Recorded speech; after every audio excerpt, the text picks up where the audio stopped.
예, 안녕하세요. 카이스트 미래전략대학원의 양재석입니다. 복잡계 과학, 네트워크 이론 등을 활용을 해서 과학적인 시선으로 사회과학을 연구하는 물리학자입니다.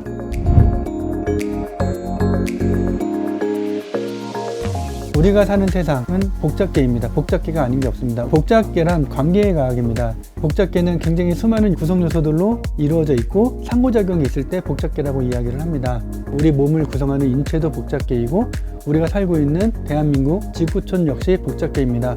어떠한 연구든 우리가 사회과학, 경제학 등에서 풀고 싶은 문제, 제기되는 문제들 중에서는 복잡계가 아닌 것이 없습니다. 복잡계 연구는 기존의 방법으로 풀지 못했던 문제들을 풀 수 있는 방법론적인 기여를 할 수 있는 도구입니다.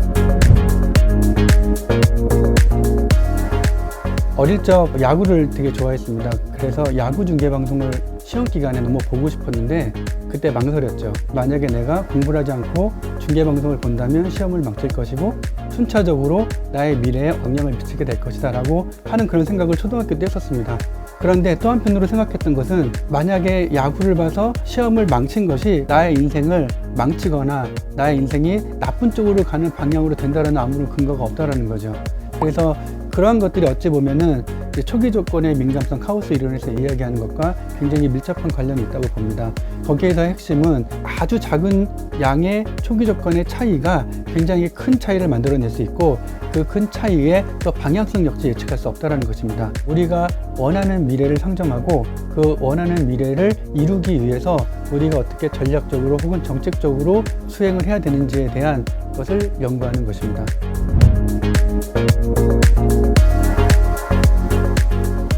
사회과학을 연구하는 물리학자로서 그 연구 주제를 항상 이제 일상생활 속에서 찾는 것을 추구합니다. 첫 번째 예는 우리가 87년도에 새로운 헌법이 개정이 된 이후에 지금까지 이제 바뀌지 않은 상태로 수십 년을 이어오고 있습니다.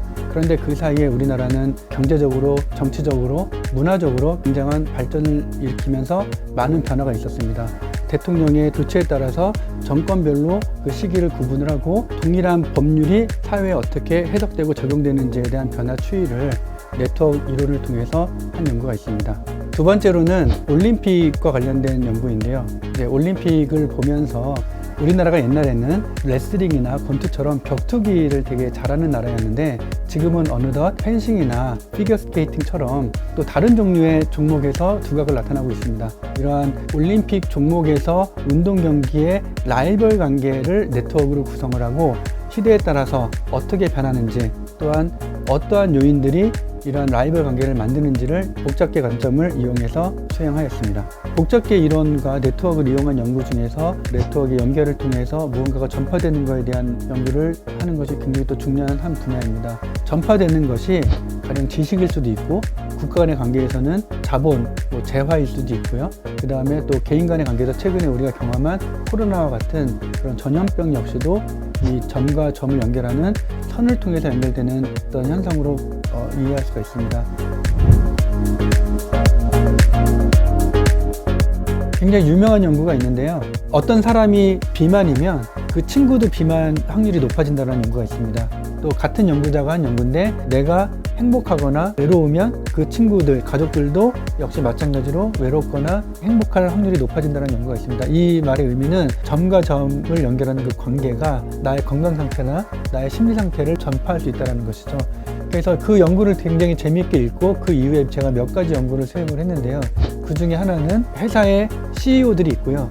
그 CEO가 연봉을 많이 받습니다. 그러면 이 CEO와 또 소셜 네트워크상에서 연결이 되어 있는 다른 친구 CEO들도 사회적 비교 이론에 따라서 마찬가지로 CEO의 연봉이 상승할 수 있는 확률이 높아진다는 연구를 했고요. 또 같은 맥락에서 테러 집단에 대해서도 연구를 했습니다. 테러 집단들이 서로 동맹을 맺습니다. 이 동맹이라고 하는 것을 관계로 보고요. 이 동맹이라고 하는 것은 물적, 인적 자원들을 공유합니다. 이랬을 때 하나의 테러 집단이 대테러 작전에 의해서 소멸이 됐을 경우에 그 이듬해에 또 같이 소멸될 확률이 높아진다는 이런 연구를 수행한 바 있고 이러한 것들이 역시 이제 복잡계 네트워크 이론을 통해서 우리가 경제나 사회, 정치 쪽의 그런 문제를 해결할 수 있는 좋은 예가 된다라고 생각이 됩니다.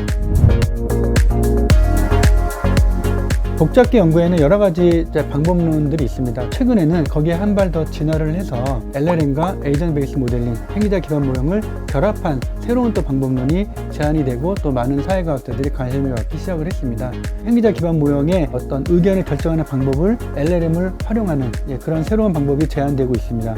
이 또한 그동안 갖고 있었던 여러 가지 사회과학적인 복잡계로서의 사회과학적인 응용으로서의 방법론의 한계를 극복하는 데 기여를 할 것으로 기대하고 있습니다. 최근 우리가 몸에 지니고 다니는 스마트 기기들로 인해서 많은 정보들이 쌓이고 있습니다. 이 정보는 과거에는 우리가 점에 집중을 해서 연구를 해야 됐었다면 스마트 기기로부터 수집되는 정보들을 활용을 해서 훨씬 더 이제 사람들 간의 관계에 대한 정보를 우리가 많이 모을 수 있게 되었고, 따라서 우리가 기존에 궁금해했던 풀지 못했던 많은 문제들을 관계과학, 즉 복잡계 과학과 네트워크 이론을 통해서 풀 수 있게 되었습니다. 우리의 사생활 보호라든지 너무 과도하게 노출이 되거나 다른 사람에 의해서 활용이 되는 등 여러 가지 걱정이 되는 염려 요소들도 있습니다. 우리가 지금은 너무 많은 정보를 알고 있는 것 같아요. 인스타나 페이스북을 통해서 온라인상에서도 친구를 맺게 되고, 그 안에서 그 사람의 정치 성향이나 여러 가지 다른 종류의 정보를 얻게 되고, 그로 인해서 그 둘 간의 관계가 서먹해지기도 하고, 경우에 따라서는 절교라는 경우도 있고, 그런 일들이 비일비재하게 만들어집니다.